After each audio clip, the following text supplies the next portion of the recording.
OpenAI Chases Her was published on Wednesday, May 15th, 2024. ChatGPT leaves the text box, and Google is building the same and more as practical tools. The 2013 film Her is an artful warning of the challenges posed to human identity by emerging technologies. The quintessential technology to challenge this identity and the society and values that come with it is an omnipresent AI partner. Intelligence, attention, positive feedback, etc. are all fundamentally craved by humans but have not been easy to create artificially, especially not together. GPT-4o's demo showcases that we are intentionally marching toward this reality with no shadow of regret. OpenAI, an organization historically cautious in its approach to safety and forthcoming with warnings of the power of its technology, blissfully recreated this technology. The new model that OpenAI created, GPT-4o, which has a novel architecture and notable improvements in performance, could express almost any voice character, but they decided to go with something extremely close to the AI in Her named Samantha. Here's a short snippet of the voice responding to the OpenAI employee greeting and saying he will ask her some questions. I quote in an extremely stereotypical assistant voice, "Whoa, that's quite the outfit you got on. Love the end quote." This is not the only example that OpenAI has promoted, given that this was a live demo. Some weirdness could be expected. There are other demo videos on their YouTube with slightly off-putting personalities. As for branding the release after the movie, Sam Altman went so far as to explicitly lean into the narrative, tweeting just her. And after Sam's ousting last fall for not being consistently candid with the board, this completes an arc in the AI discourse away from existential risk and deliberation into a new era of product-first competition. I have to say, maybe Helen Toner, one of the board members who temporarily ousted Altman, was right. The products announced this week on Monday from OpenAI and on Tuesday from Google showcase a meaningful improvement in the performance of the AI systems we are using on a regular basis, but not ones that are easily benchmarkable. We are moving towards a future where everything we perceive can be acted upon by an AI and everything we store digitally can be used to augment it. Connections, context length, and speed are the only limits we have, and we took a big step towards solving all of these. Talking to ChatGPT, the demos of this new version of ChatGPT are truly incredible. They are obvious glimpses of the future and well worth watching. OpenAI doubled down on this with a serious repetition of the word free. Whether they're worried about competition or made a huge cost cut internally, rolling this out to every user will be a change in the ecosystem. This is a can of worms that will not go away, whether or not the technology is good, one of many we are seeing with AI. The two core technical advancements that make this real-time conversation with AI possible are latency, which is hard, and training a model that can be interrupted and resume nicely, which is probably easy. The keynote was obviously designed to have the OpenAI employees interrupt the model and show how well it quickly responds. The demo was such a big step forward that it revealed the next problem to be solved with interruptible audio agents' presence. In order to interrupt the AI model, you need to make a clear and articulate sound. In order to interrupt a human companion, you need to make one of many subtle body expressions we evolved to pick up on. There's substantial energy in building devices that show AI what we see, from the Humane AI pin, our smartphones, Meta's AI glasses, the Rabbit R1, and more.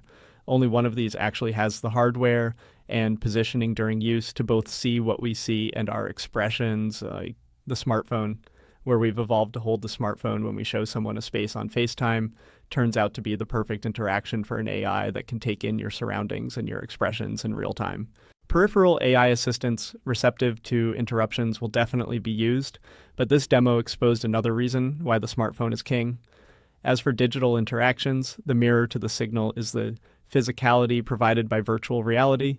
Regardless of the models we train, the interfaces will now be a gating factor on our experience. GPT-4o toward omnimodal models. OpenAI's new model confirms a shift in how frontier models are trained that was hinted at by Gemini's ability to take in audio or video and output them as well. Previous models could take in images as inputs and maybe video by collecting pixels into patches, which are tokens interweaved with the usual subword pieces. Now, GPT-4o and likely Gemini process and create this information in an entirely different way. They can take in input tokens corresponding to audio, images, or text, and they can generate them too. The previous multimodal systems we were using in an interface like ChatGPT had audio and image modes, but this was acting via a complicated handoff between models. This handoff reduced the capacity for creativity, sort of like pushing all information through a narrow pipe, and most importantly, added substantial latency. Where talking to ChatGPT used to take 3 model passes, speech-to-text, LLM generation, and then text-to-speech. Text and audio can be processed and, more importantly, outputted in real time. Just like words would be streamed onto your ChatGPT interface one at a time directly from the LM, Audio tokens can now do that too. Any transformation in the prompt of the type and speed of the speaker results in different audio chunks directly from the model. All information is just tokens and will be interleaved. This change in model architecture, which OpenAI still calls GPT-4 based, is a very new way of doing things, and GPT-4o is a bigger change than going from dense models to the mixture of expert models. Now that we've shown you can add the modalities of image and audio, adding anything else will be easier in the future. Beyond modalities that humans perceive, the models may also gain direct abilities to integrate with more digital systems without a wrapper function. It's as simple as modifying the tokenizer, retraining the model, fine-tuning for a new modality, and not showing any major performance drops on evaluation benchmarks. OpenAI went through this entire process and is still gaslighting us as not really redoing pre-training much. OpenAI even listed contributors under encoders, which have been largely ignored and not used during the text-only portion of language models' recent hype. The benchmarks for GPT-4o show marginal improvements over the models we were already using. Beyond this, it can be summarized as mixed feelings among early testers, showcasing speed as a good feature and a decrease in perceived laziness, but some people hate it. A big bump in chatbot arena, marking a new tier above GPT-4 base and turbo, especially in code. There are some mumblings that they've gamified the coding category. See Figure 1. What is not captured in the benchmarks is how intelligence can be reflected by each modality.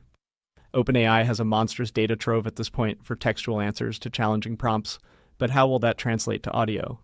The same thing that makes streamlining the system for latency easier makes maintaining performance harder. The audio generation is from different tokens than a textual answer, so new mediums for prompting and extracting performance will be needed. I don't think many people are going to want a model to do a full chain of thought reasoning out loud. To start with, I expect audio to be a less intelligent form of the model. As fine-tuning research catches up, everything will equalize, but this is months to years away. The model clearly has some new pieces. OpenAI likes to say this model is built off GPT-4, but what they are referring to is an entire training infrastructure, not just a set of model weights. There's a slim chance that the tokenizer was extended after training to include audio and images, but common practice assumes that a model is retrained from scratch to incorporate a new tokenizer like this.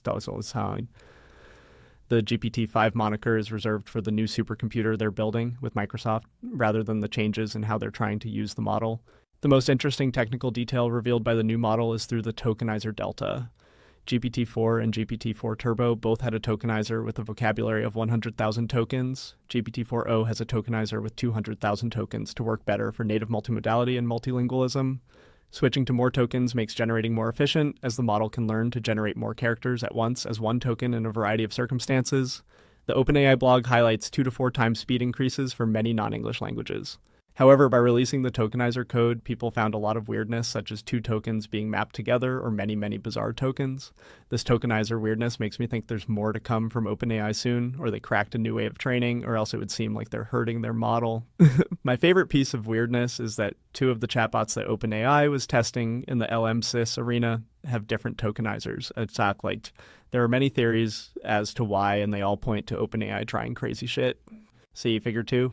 Google's mirror with Gemini.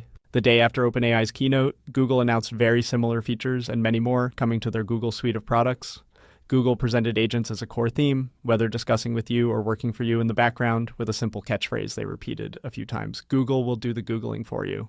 The most notable demo was codenamed Project Astra and presented a similar vision to OpenAI's with real-time multimodal feedback and voice-based conversation in multiple domains.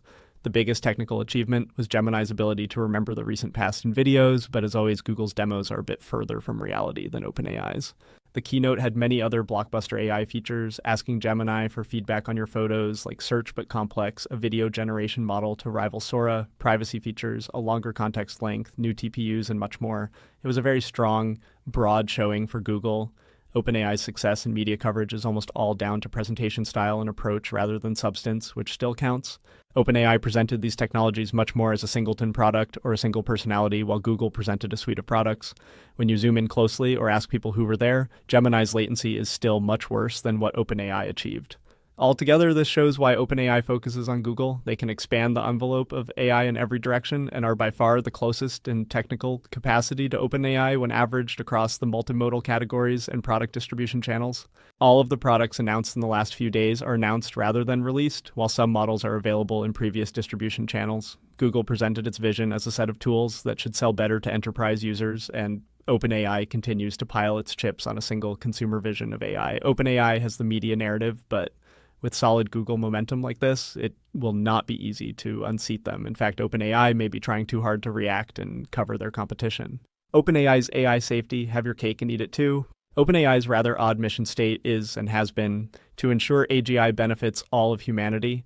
They used to take this more strategically, playing up the risks of AI to protect their advantage.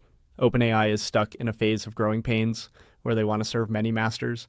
Their founding team is focused on the long term of AI and what it means for society, but their investors want one thing and their business needs another thing to survive. This results in many actions at once, such as the model spec they recently released, which defines what RLHF should do and deals with media brands to promote their content.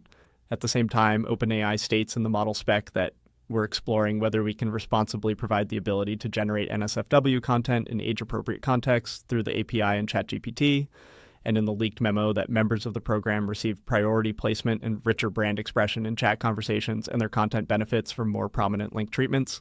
Finally, through PPP, OpenAI also offers licensed financial terms to publishers. I'm not sure where these mix. If you want to be an organization that is serious about AI safety and the trajectory of AI, you fundamentally cannot deliberate and lead on every issue by partaking in it. The creation of her bots, available for free to every human, fulfills their mission from one angle, but to the extent that it becomes AI girlfriends due to their technical design decisions on whether or not they should be able to output NSFW content violates the most important one. On top of the announcements this week, Ilya Sutskever, a prominent and key researcher in the organization, who has been on the sidelines since the Altman affair last fall, has finally announced he is departing. His co-lead of the super alignment team resigned soon after. This mirrors the power shift we are seeing. One read of this is that OpenAI is no longer a company defined by their models, but by their products. That is okay, but they should maintain this reality while disseminating narratives into the policy landscape. OpenAI always has been an unstable company, so I recommend people to be wary of trusting them on crucial matters of AI progression and security. Their technical innovation is top-notch and should be imitated, but think twice before assuming the OpenAI worldview is true. If not, we are going towards a future where the film Her is reality. Her is now streaming on HBO, and if you haven't watched it, it is well worth your time and reflection. Thanks for listening, and have a great day.